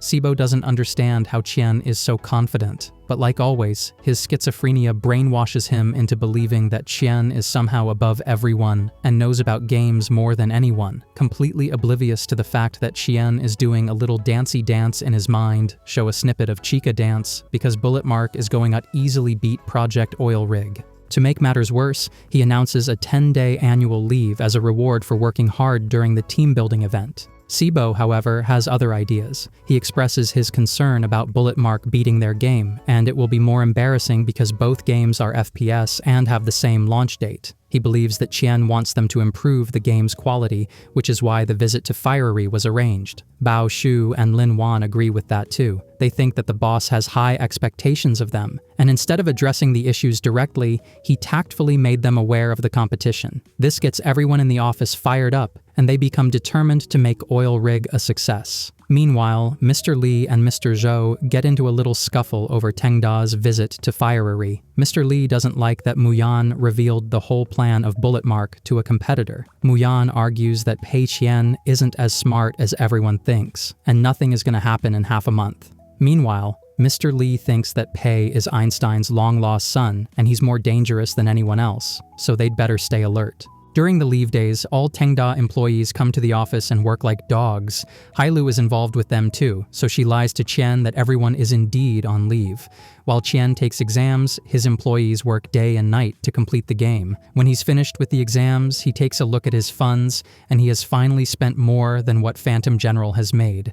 Now he just has to lose the rest of the funds so he can become rich in real life. He instructs Hailu to arrange another team-building event, but it's going to be a fun event with movies and a party this time. He orders her to spend exactly 361k yuan on the event and schedule it on Friday so the workers don't waste a free day. On the day of the event, after the movie, Tengda's employees give Qian a surprise that the debugging process of the game has been completed, and they can launch a day earlier than Bullet Mark, not knowing that this is actually Qian's worst nightmare come true. He yells at everyone that they can't launch it a day before, ruining the vibe of the whole room, but Richest is always here to put Qian in his place, so he appears and reminds him that postponing the launch date for no reason is not allowed. He composes himself real quick and puts on his fake nice mask. He continues that they haven't had a real celebration, which is why he made that his previous statement. With that, They all go to have a scrumptious dinner. They get drunk and wasted there. Bao Shu sings a song for his daddy Pei in the most grating voice imaginable. Everyone prays for the success of Oil Rig, and each prayer is like an arrow to Qian's heart. Show someone getting hit by arrow. The room is bustling with sunshine and rainbows, and everyone is living these moments to the fullest. Lin Wan gets a little emotional seeing everyone so happy. She believes that all this is because Qian values his employees. However, she also notices that the man who apparently changed everyone's lives looks worried. The man is cooking up new ways to utterly destroy the company and wipe smiles off everyone's faces, but of course as a certified Qian simp. Show Juvia from Fairy Tale Simping. She assumes he's thinking about the company's future and its goodwill. On the other hand, Bao Shu is on stage, glazing Qian for showing him kindness and turning his life around. Everyone starts crying and being grateful to him, and soon enough, they all pass out. They miss the day of launch because their drunkard asses sleep through the day. The game ends up being launched on the same day as Bullet Mark, just like how Qian wanted. Naturally, Bullet Mark tops the charts right away, while Project Oil Rig is barely recognized. However, the team doesn't lose morale because they believe that with the right marketing, the game can still be successful. However, there haven't been any ads for the game yet, which is a problem. As the Delulu land residents, they convince themselves that Mr. Pei is testing their resilience, and if they can work under pressure, which is why he hasn't marketed the game yet. So they decide to work on the optimized versions of the game. But Hailu shares that Qian hasn't allocated any budget for it yet. Lin Wan's rich connections finally come in handy, and she assures everyone to leave the marketing in her care. She talks to a professional gamer who goes by the name of Broken Halbert to test the game. Broken Halbert is not convinced to play the game at first, but he sees that a weapon is priced at a ridiculous price of 888 yuan, and it makes him curious to see what the game's about. Qian's tactic of using an unreasonably high purchase amount backfires on him, as he had thought this would repel the gamers. The game starts immediately without an introduction, and the mute girl appears, who thankfully doesn't look like an ecchi heroine now. Too bad for touch-starved incels, though. Show some incel memes or some fat, ugly dude getting mad. The girl gives him a weapon and gives him hints on how to progress further. She also saves the main character in times of need and heals him. The game really excites Broken Halbert, and he personally goes to Tengda to thank the creators. Everyone there treats him like Michael Jackson. He had begged Lin Wan to be here, so the attention is really rewarding. He gives his honest review about the game, saying that there's still a gap between Project Oil Rig and high-level international games, but it's still immersive. Plus, the plot twist at the end is really thrilling. He fawns over the game, like it is the best game ever made, but people around him fawn over him more, and trap him in a crowd, show suffering from success meme. He continues that Bullet Mark is great in some aspects, but it plays like QA cheap copy of other international games. But Project Oil Rig does the opposite on purpose. Not only is it beginner-friendly, but it is fun for experienced gamers too. Sibo and Bao Shu are so glad that all those overtime shifts are being rewarded and thank Broken Halbert for the affirmation. Broken Halbert says that he should be thanking them instead for creating such a genius game. He then moves on to talk about the unconventional in-game shop, which only has one legendary weapon priced at a ridiculous price, with the rest of the items being free. Sibo shares that it was their glorious boss's idea to have a legendary luxury weapon in the shop. Broken Halbert thinks it's a great strategy and definitely one of the main attracting factors of the game. In the end, Lin Wan didn't even have to pay the streamer for testing the game. He does it for free, in addition to doing an exclusive live stream for Project Oil Rig, so everyone can know its excellence. After a few days, we see Qian sitting confidently in class, oblivious to the fact that the game has now gone viral. Yang tells him that the initial response of the game was very disappointing, and Qian's mind transports to Cloud 9 just after hearing that. He cooks up a scenario of going back to the company and seeing everyone absolutely broken and dejected. Seeing other people broken is his therapy at this point. Show Patrick Bateman laughing meme, but his dream and imagination shatter as soon as Yang shares that the game has been getting good responses in the past 2 days. He bolts out of the class, violating his professor in the process, as always. When he reaches the office, everyone is quiet, and the environment is exactly like how he had imagined in his perfect case scenario.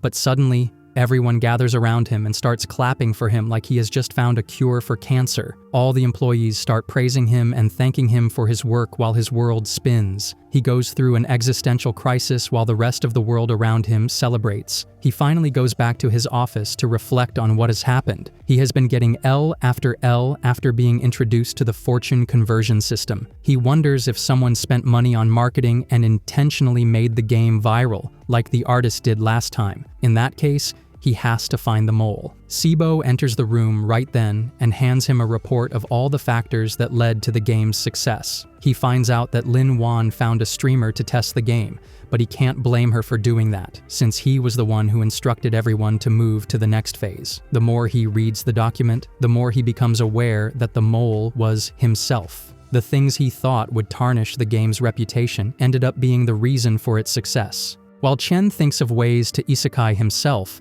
his employees have a group jerk-off session for him. He leaves his room feeling defeated and destroyed, but his dunce employees think he's calm and composed. He goes to the rooftop and screams at the top of his lungs in frustration. At this rate, the game might earn millions since the legendary weapon alone is going to earn them very well. Wan sees him and thinks the man is about to off himself, which he technically should. She tells him to calm down and not do anything reckless. She assumes that Qian feels a little bad about Fiery Sky Studio, as Project Oil Rig has crushed Bullet Mark in all aspects. He had no idea the game had become this popular, and the information makes his knees weak. Wan places a hand on his shoulder and consoles him that his workers are always going to be there for him. This gives Qian an idea to have others spend money for him since there is power in numbers. He gets up and decides to go all out this time, as if he hasn't been doing everything in his power to win till now. On the other hand, Zhou Muyan is sitting all depressed about the loss he experienced because of his own incompetence.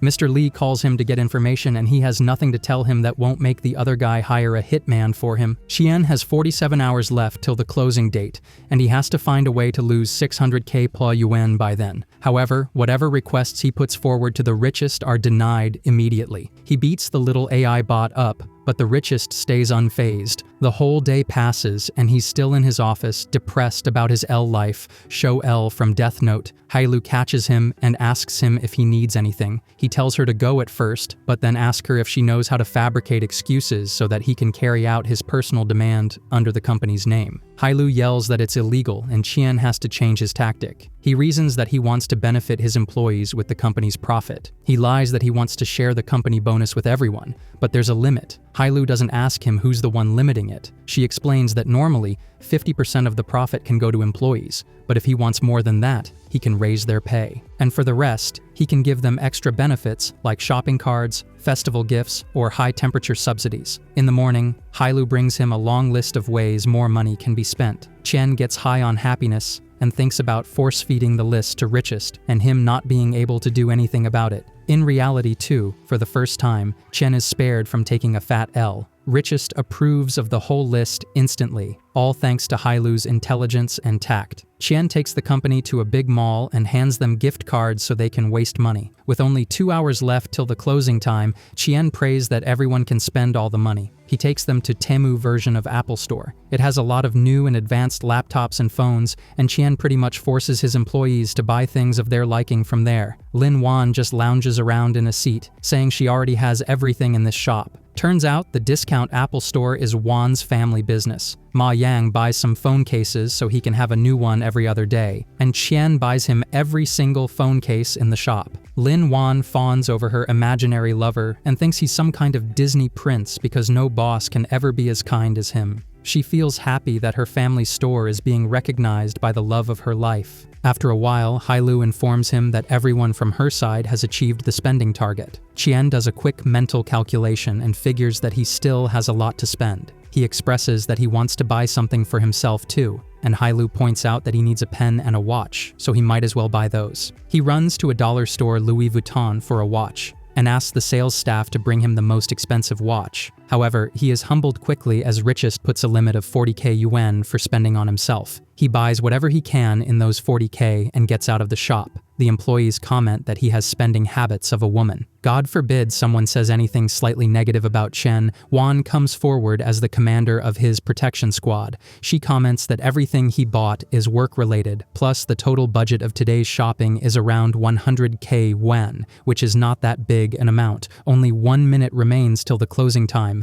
But Chen doesn't give up and tries to spend each and every penny till the end. He sees a random perfume, and Richest appears immediately, telling him that perfume is not related to the company's business. He tries to get out of it by saying that it's for a client, but Richest asks for the client's name in return. Seeing that everyone except Juan has bought something, he quickly hands the perfume to Juan in the guise of gifting it to her. Richest analyses that she's the heiress of the Shenhua Group, the shop where they bought laptops and phones, etc. from, and allows the purchase. For the first time ever, Chen loses a bit of money. It's not a big amount, but it's a start to something. For the first time ever, Chen is not a walking L. When they get out of the mall, Juan thanks him for gifting her the perfume. Qian wonders why the system allowed him to gift Juan, but then shrugs off the thought. Meanwhile, Juan is in an imaginary shoujo world, with Qian being her chivalrous shoujo MC, who gets all the girls, Shou Usui from Maid-sama, for reference. While he walks away, Qian thinks of thanking all the employees for helping me get into a loss for the first time,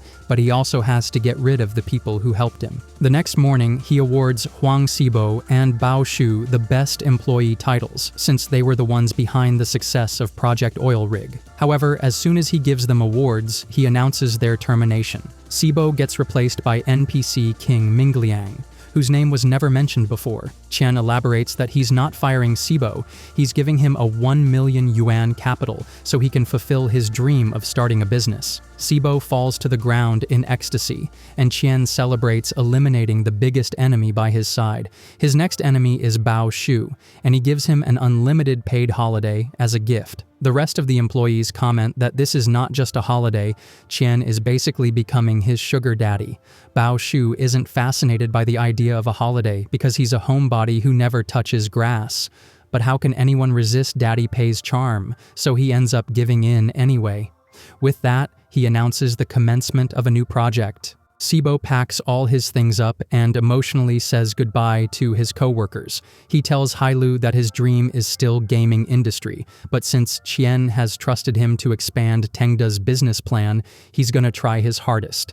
Hailu asks him if he wants to meet the boss one last time before leaving, and he refuses the offer. He knows that his crybaby ass would start crying seeing his daddy, plus he believes that Qian must be really sad too, so it's best that they don't meet. Meanwhile, his daddy is celebrating his departure by hitting random emotes in his office. Show some Fortnite emotes for reference. For the next round, he gets 1 million yuan starting fund, but this time, Qian is as confident as ever that he's surely gonna spend it all. On his way out, Xibo asks Mingliang to handle the updates of Project Oil Rig and Phantom General, and Mingliang shares that Qian has told them not to update the games anymore, as he only wants to focus on the new project. Xibo doesn't understand the reason behind it because updating the popular games can bring them more profit, but as Qian's personal babysitter and protector, Juan interrupts them and assures them to have faith in Qian's strategy. Because history has told her that the tougher the situation, the better Qian is able to handle it. In his office, Qian decides not to give creative freedom to the employees anymore because it might backfire on him again.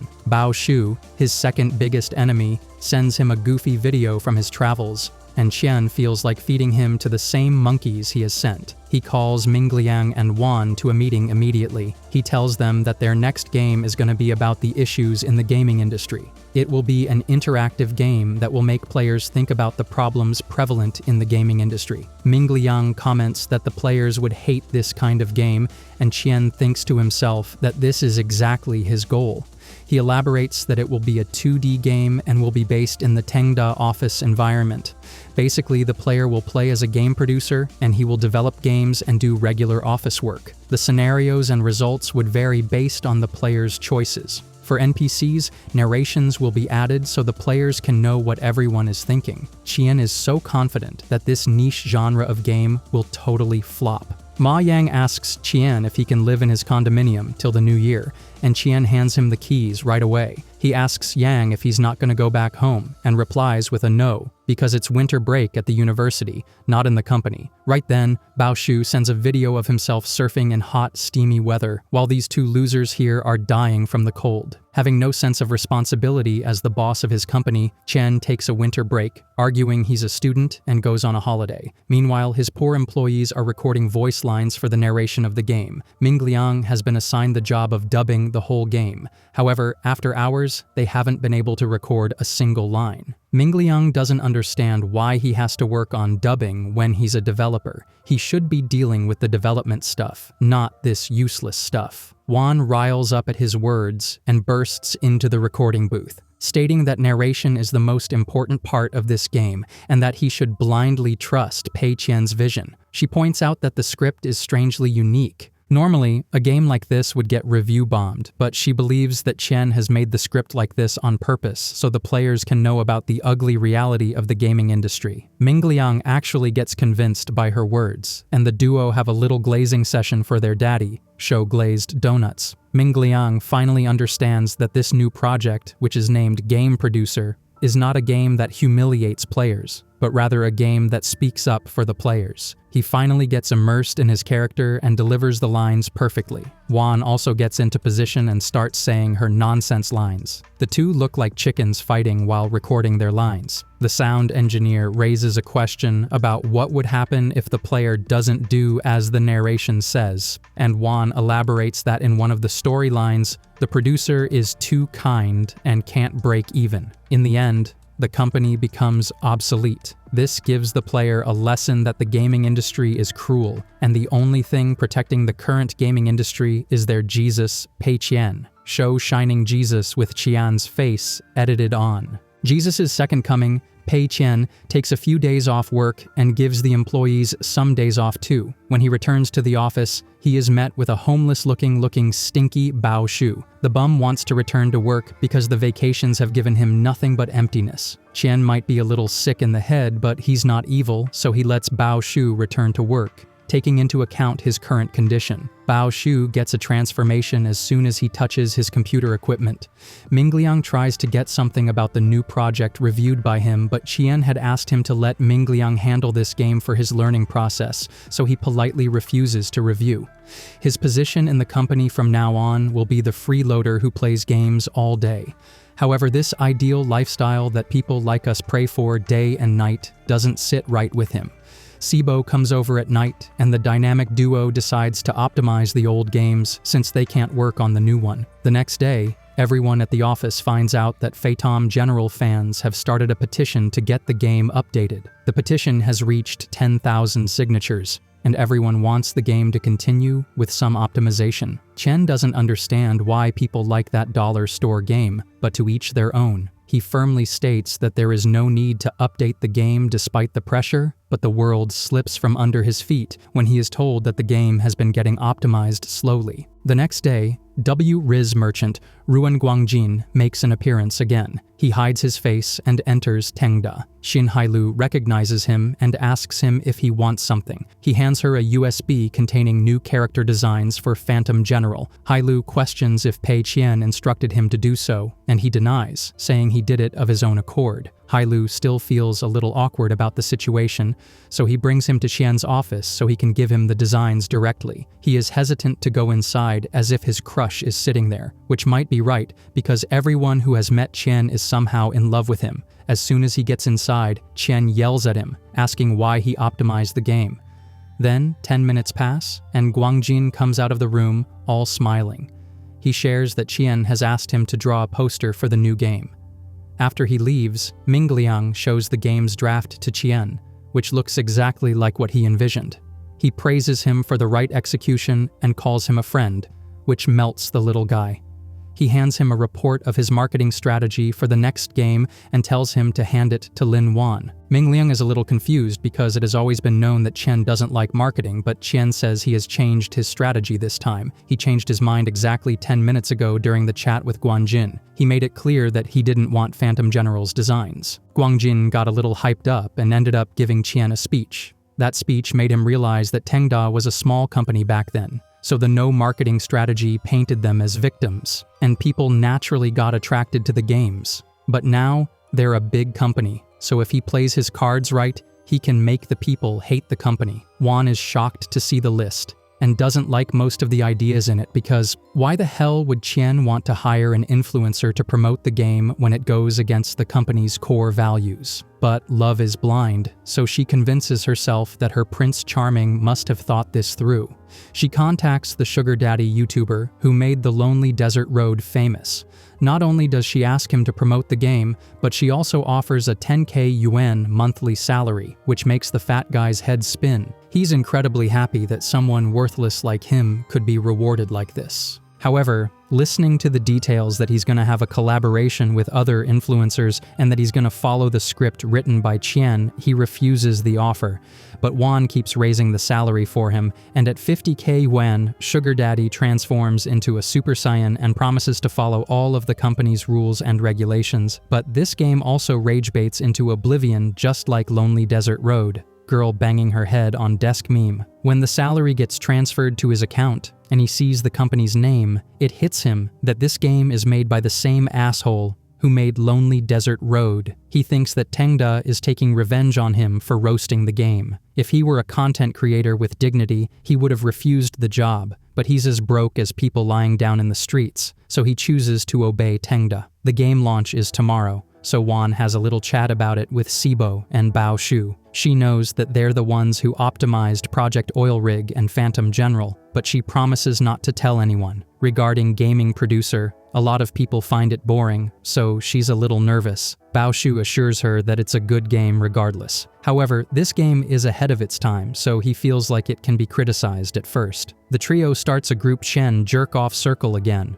Show a cult of fans, preferably K-pop fans, praising him for always taking risks and never backing down from what he believes in. They look up at the sky and see Qian in the moon like he just passed away. The game advertisement involving influencers turns out to be absolute dog shit, but no one has the courage to say it in front of Qian. He, however, is very satisfied because this means the game will be hated. Right then, Hailu enters the room in worry, notifying that everyone is criticizing Tengda online. People express their disappointment in Sugar Daddy Chow becoming a sellout. Everyone thinks the influencer is being held at gunpoint in his video to deliver that garbage script. Qian thinks he has hit the mark now, because making an influencer famous for roasting games praise a game that humiliates players is doomed to meet with criticism. While everyone gets depressed seeing people talk badly about their beloved company, Lin Wan runs from there, claiming that she's gonna turn things around. On the day of the launch, the game flops badly and receives backlash from everyone. People even claim that Tengda has lost its previous popularity because of this new game's marketing campaign. Min Liang turns into a wet cat because the first game he was in charge of has been ruined. Right then, Sibo walks in with a news channel reporter, saying that he has brought her to fix their reputation. She takes videos of all employees but edits them viciously to make it seem like everyone at Tengda is utterly depressed. Mr. Lee appears in the reporter's office and praises her for good work on their behalf. After Mr. Lee leaves, Juan walks up to the reporter and reprimands her for this behavior. The reporter tries to talk back, but her boss stops her right there. When Juan leaves, he tells her that Li Wan is the heiress of the Shenhua Group, and Mr. Lee's Fuhui capital doesn't hold a candle to Shenhua Group's power. She goes to take Qian's interview the next day. Qian decides to be a little mean on purpose, but the reporter thinks that the guy is transparent and honest. He mentions that it was Juan who arranged this interview for him. Otherwise, he would have never agreed to this. The reporter thinks that the two are in love, and they make a perfect rich daughter and elite up-and-comer couple. She further questions why does he make games, and he admits in front of the camera that he does it to lose money. Meanwhile, Sugar Daddy Chow's conscience doesn't let him sleep at night. All he thinks about is how hated he has become because he wanted some cash. He gets up in the middle of the night and starts the game to see if it's actually trash or not. It's priced at the rate of 28 yuan, contrary to Lonely Desert Road, which only costs 1 yuan. The game looks dumb at first, but it's actually decent when you play it. The storyline is very realistic, and Chow can relate to it.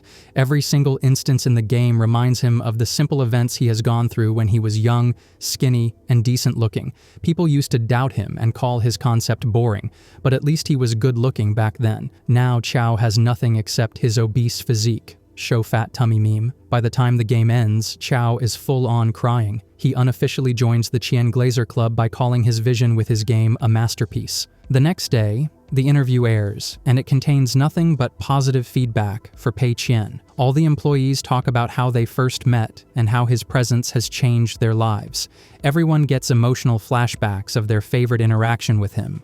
Lin Wan especially goes all out with her speech. Qian blankly looks at his screen because this interview is the opposite of what he actually stands for, but he's still hopeful that he's gonna lose money this time. Ming Liang bursts into the room right then and informs him that Swagger Daddy Chow's review of Game Producer has gone viral. In the video, Chow comes up with the lie that on April Fools, he and Tengda joined hands to implement a master plan. They made a silly and goofy trend on purpose to elicit reactions among people and see if the copycats still copy him. He admits that the reason he can talk about this so confidently is because of the masterpiece that is Game Producer. The gameplay, storyline, dialogues, and everything are worth spending money on. As he keeps talking, Qian sinks into his seat. Chow starts crying on the livestream, which shocks all the viewers. He can't help but relate to the game and empathize with the main character. He gives a passionate speech on how Tengda made this game to give everyone a gist of how fickle society is. Qian turns off his laptop miserably and gets out of his room to see an even more annoying scene. Everyone in the office celebrates the random virality of the show. He hangs his head low and heads home. On the way, Mr. Li from Fuhui calls him and trash talks him. He also finally gives a face reveal, which is as disappointing as we thought it would be. Insert burst out laughing clip. He looks like every other anime uncle. Mr. Li cuts the call short in a hurry after declaring that he will take revenge on him. Chen doesn't know what the man said, but it looked like he didn't like Tengda, which means he doesn't have to fight against Tengda alone. Right then, Richest appears and announces that he's going to be sent on a mission. The screen beneath his feet displays the 10% increase on the original conversion amount. He has no idea what is going on, and he doesn't want to find out either.